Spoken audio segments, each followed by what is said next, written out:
The marquee and the lasso tools are considered as the basic selection tools in Photoshop.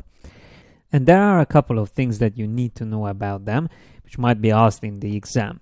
So first of all, to constrain a selection border to circle or square with the marquee tools is done by holding down Shift. So if I hold down Shift, I will make a square, or if I have the elliptical marquee tool selected, I will make a circle, a perfect circle. And then the other keyboard shortcut that you need to know is to hold down Alt to draw a selection from its center outwards. So I'm going to draw from the center of this image outwards, and that works with the rectangular marquee tool as well. There's also a couple of options for marquee tools. Here on the top we have Style, which can be normal, fixed ratio, or fixed size. If it's set to normal, then it will scale as you create it. And the only trick which is probably useful to know about is to hold down space to move it around while you are still drawing it. And then when you let go the space, you can continue scaling your selection. If you set the style to fixed size, then it will create a selection with the size whatever you have here.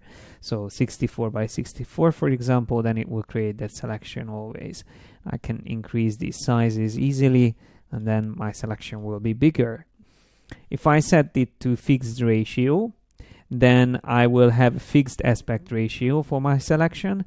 So for example, if I want a 2:1 aspect ratio, I will be able to draw my selection and move it around, but the ratio between the width and the height of this selection will always be constant, and it will be 2:1.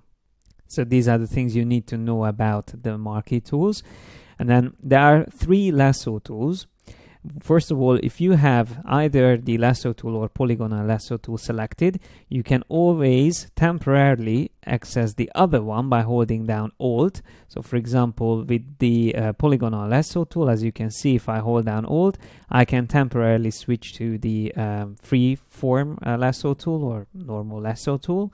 And vice versa, if I have that one selected and I hold down Alt, I will temporarily have the polygonal lasso tool selected. The magnetic lasso tool is good for quickly selecting objects with complex edges against high contrast backgrounds. And you have the options for this tool here on the top. You can change the width and the contrast as well. And if you have precise cursors set up in the preferences, let me just show that for you. So here, if you have precise cursors for these tools, then you can actually see that size, so the brush size of the magnetic lasso tool.